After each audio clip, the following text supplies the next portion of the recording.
আসসালামু আলাইকুম ওয়া রাহমাতুল্লাহ।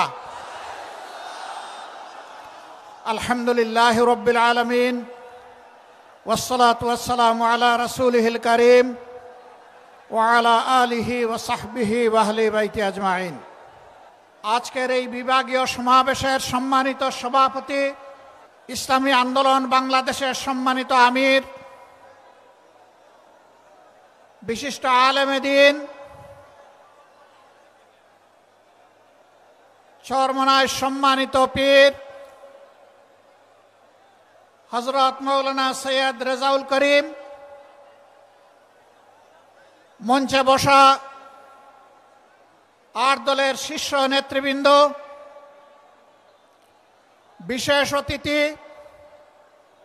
অতিথিবৃন্দ, বিভাগীয় নেতৃবৃন্দ, স্থানীয় নেতৃবৃন্দ, খুলনার আপাম জনগণ, ভাই ও বোনেরা, আল্লাহ তাবারক ওয়া তাআলা শুকরিয়া আদায় করছে। আল্লাহর দ্বীনের প্রয়োজনে, বাংলাদেশের মানুষের মুক্তির প্রয়োজনে আল্লাহ তাআলা 8টি ইসলামী এবং দেশপ্রেমিক দলকে একত্রিত হয়ে যুগের চ্যালেঞ্জ গ্রহণ করার তৌফিক দান করেছেন, আলহামদুলিল্লাহ।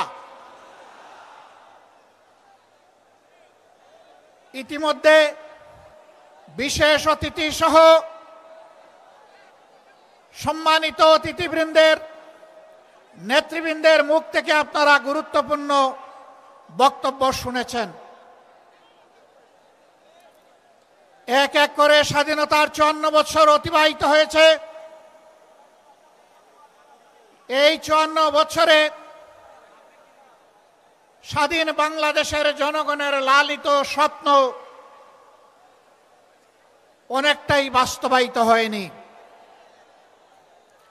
দৃশ্যমান কিছু উন্নয়ন সাধন হয়েছে, আমরা তা অস্বীকার করব না।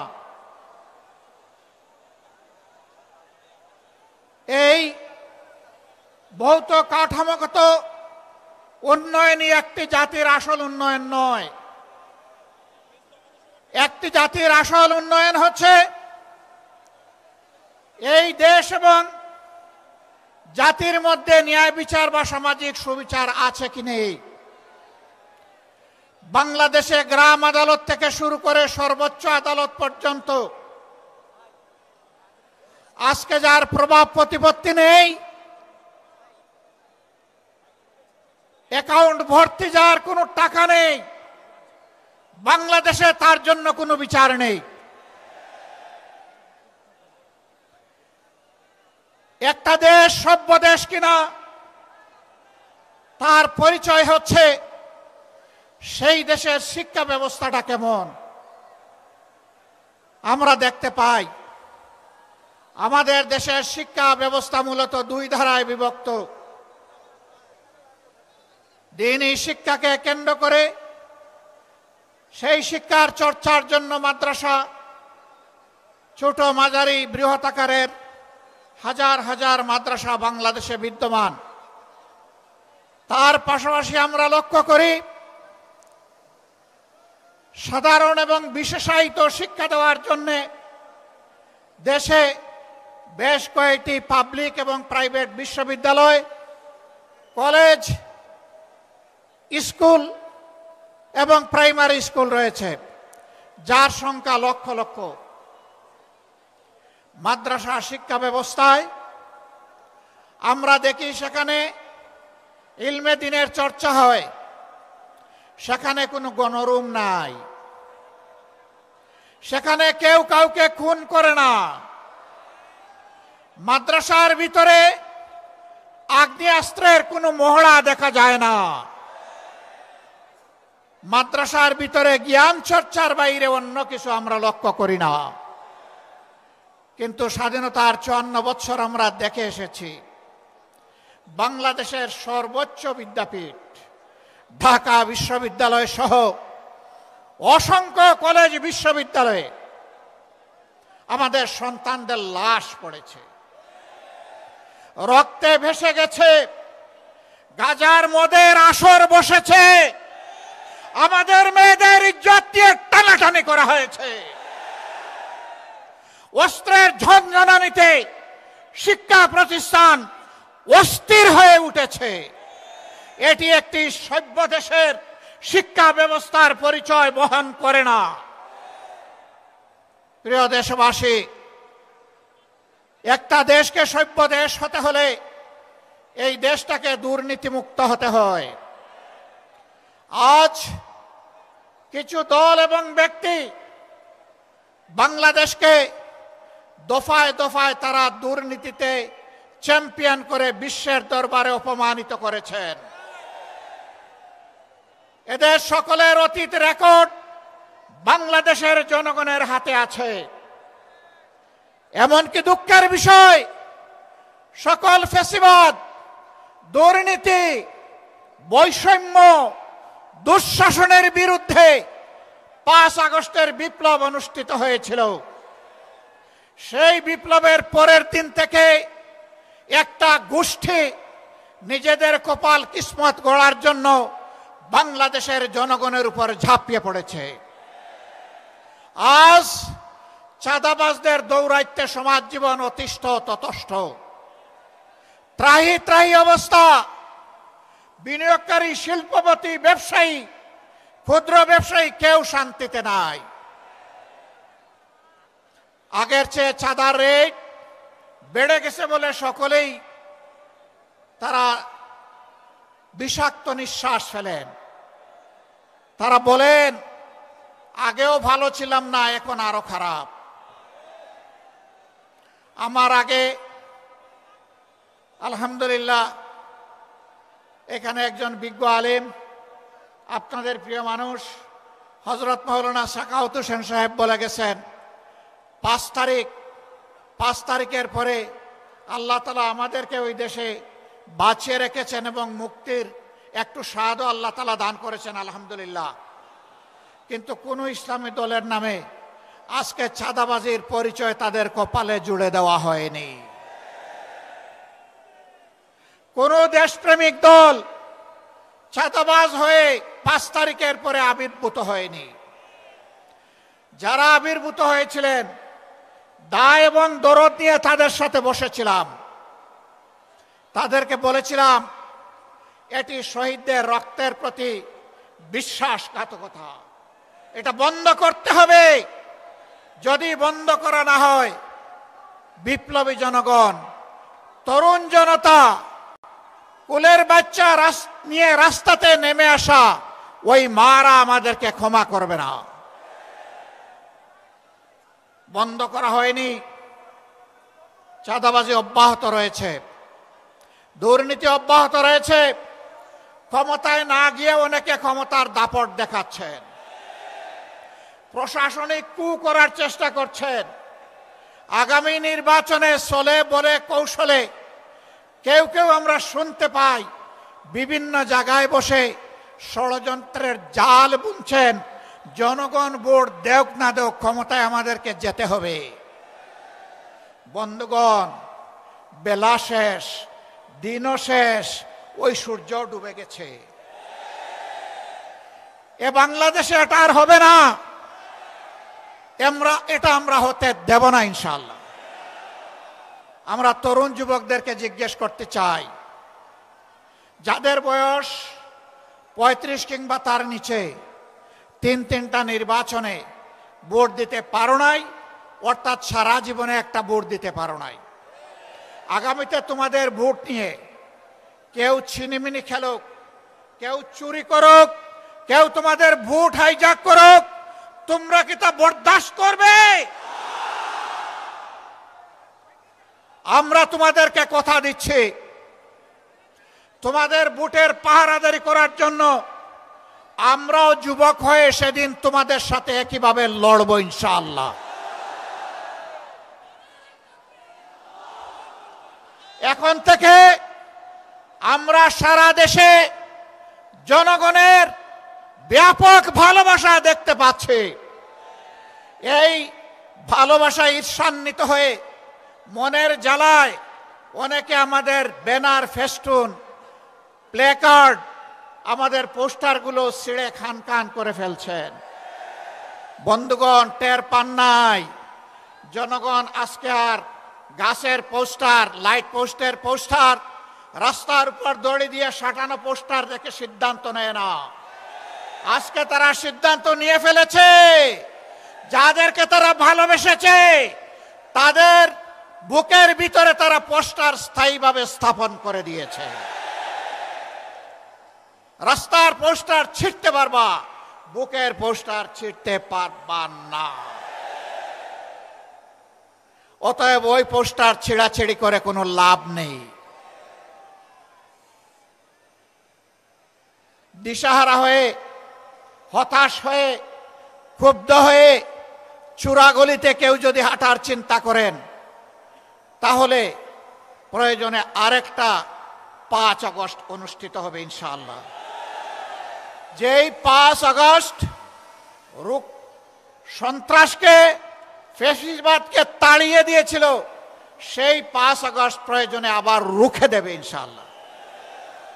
সম্মানিত ভাইয়েরা, এখন থেকে ছাত্র জনতার, শ্রমিক জনতার, ব্যবসায়ী জনতার, আপামর জনতার, শিশু থেকে বৃদ্ধ সমস্ত মানবতার ঐক্য আমাদেরকে গড়ে তুলতে হবে ইনশাআল্লাহ। এই ঐক্যই আগামী দিনে বাংলাদেশের জাতীয় সংসদে যাবে বিজয়ীর বেশে ইনশাআল্লাহ। এ বিজয় কেউ ঠেকাতে পারবে না ইনশাআল্লাহ। কারণ আমরা আছি মজলুমের পক্ষে, আমরা আছি অপশাসনের বিরুদ্ধে, আমরা আছি বৈষম্যের বিরুদ্ধে, আমরা আছি ন্যায়ের পক্ষে, আমরা আছি আল্লাহর দেওয়া কোরআনের বিধানের পক্ষে। এ বিজয় আমাদের হবে ইনশাআল্লাহ। সম্মানিত ভাইয়েরা, কেউ কেউ জাতির মধ্যে হিংসা সৃষ্টি করে জাতিকে বিভিন্নভাবে বিভক্ত করতে চান। চিংড়ি মাছের মতো কেউ কেউ পিছনে দৌড়াতে চান। আপনারা চিংড়ি মাছের চাষের এলাকার মানুষ খুব ভালো করে জানেন, চিংড়ি যখন দৌড়ায় সামনের দিকে পথ খুঁজে পায় না, শুধু পিছনের দিকে যায়। কেউ কেউ ৭২-এর সংবিধান নিয়ে কামড় দিয়ে পড়ে থাকতে চান। আমাদের বন্ধুদের মাঝে দীর্ঘদিন একসাথে আন্দোলন সংগ্রাম, ফ্যাসিবাদের বিরুদ্ধে লড়াই করেছি, তাদের কাউকে কাউকে আজকে আমরা সে কথা বলতে শুনি। মনে রাখবেন, বাংলাদেশে প্রথম দুঃশাসনের পর জিয়াউর রহমান সাহেব ক্ষমতায় এসে ওই সংবিধানকে তিনি আমূল পরিবর্তন করে দিয়েছিলেন। এখন যদি কেউ ৭২-এর সংবিধানের কথা বলেন, কার্যত তিনি শহীদ প্রেসিডেন্ট জিয়াউর রহমান সাহেবের বিরুদ্ধে অবস্থান নেবেন।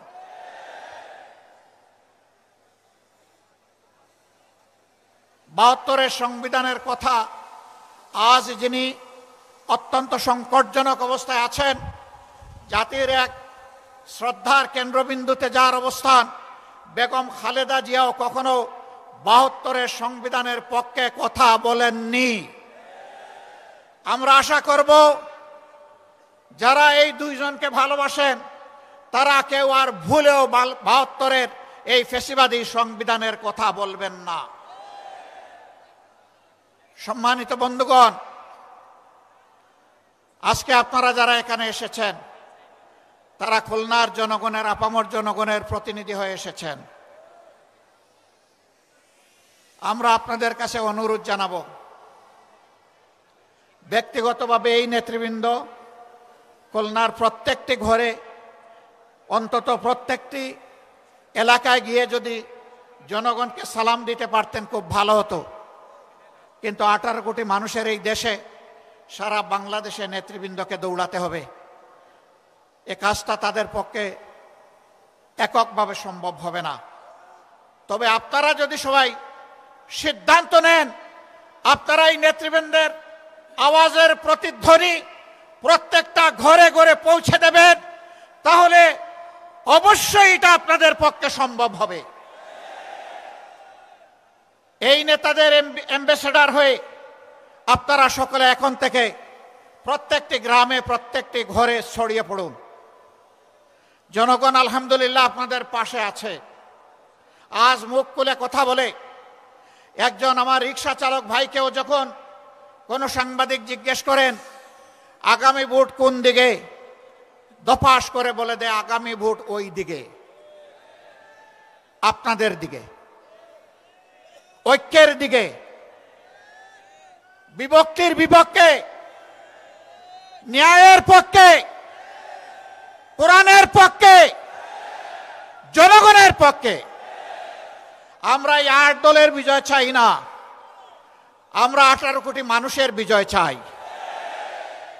আমরা কোনো দল বিশেষের বিজয় চাই না, আমরা মজলুম জনগণের বিজয় চাই, আমরা আল্লাহর কোরআনের বিজয় চাই। সেই বিজয়ের মিছিলে আপনারা সবাই জান প্রাণ দিয়ে লড়াই করে যেতে রাজি আছেন? আমরা যে 5 দফা কর্মসূচি ঘোষণা করেছি, যার ভিত্তিতে এখন এই আন্দোলন চলছে, আমাদের স্পষ্ট বক্তব্য, আমাদের দাবি পূরণ না হওয়া পর্যন্ত আমাদের লড়াই চলবে। আর আমরা জনগণের জন্য যা করতে চাই, দুর্নীতিমুক্ত সমাজ, ন্যায় বিচার সকলের জন্য, এবং তার পাশাপাশি অর্থনৈতিক ব্যবস্থাকে ঢেলে সাজানোর যে অঙ্গীকার আমরা ব্যক্ত করেছি, তাবেদার নয়, স্বাধীন রাষ্ট্রের যে পররাষ্ট্রনীতি আমরা ঘোষণা করেছি, তা প্রতিষ্ঠিত না হওয়া পর্যন্ত আমাদের লড়াই অব্যাহত থাকবে। আমাদের যুবক যুবতীদের আকাঙ্ক্ষা পূরণ না হওয়া পর্যন্ত আমাদের লড়াই অব্যাহত থাকবে। আমরা যুবক যুবতীদেরকে কথা দিচ্ছি, বাংলাদেশ তোমাদের হাতে তুলে দেওয়ার জন্যই আমরা এই আয়োজন করেছি। তোমরা তৈরি হও, এ বাংলাদেশ আমরা তোমাদের হাতে তুলে দিতে চাই। আমরা সাথে থেকে তোমাদেরকে দোয়া দেব, সহযোগিতা করব। সন্তানেরা দেশ চালাবে সুন্দরভাবে, এটি হবে আমাদের জন্য গর্বের কারণ। প্রস্তুতি নেওয়ার জন্য আহ্বান জানাচ্ছি, তোমরা প্রস্তুত হয়ে আসো। শুধু চাকরি কেন, চাকরির খোঁজ না করে নিজেই কিভাবে দেশটা গড়বা, চাকরি দিবা, সেই ব্যবস্থা, সেই চিন্তা এখন থেকে মাথায় লালন করো। আমরা ওই শিক্ষাই তোমাদের হাতে তুলে দিব, যেই শিক্ষা একজন মানুষকে মানুষও বানাবে, আবার একজন দক্ষ কারিগরও বানাবে ইনশাআল্লাহ। সেই বাংলাদেশ গড়ার চলমান এই আন্দোলনের সংগ্রামে বাংলাদেশের 18 কোটি মানুষকে শরীক হওয়ার উদাত্ত আহ্বান জানিয়ে আজকে যারা এই আয়োজন করেছেন তাদেরকে কেন্দ্রীয় সংগঠনের দায়িত্বশীল নেতৃবৃন্দের পক্ষ থেকে আন্তরিক কৃতজ্ঞতা এবং ধন্যবাদ জানিয়ে আমরা মহান আল্লাহ তাআলার সাহায্য কামনা করে আগামী দিনে একটা ফেসিবাদ মুক্ত সমাজ দেখার আকাঙ্ক্ষা প্রত্যয় রেখে আমার কথা এখানেই শেষ করছি। আল্লাহ হাফিজ। বাংলাদেশ জিন্দাবাদ। বিজয় হোক জনতার। আসসালামু আলাইকুম ওয়া রাহমাতুল্লাহ।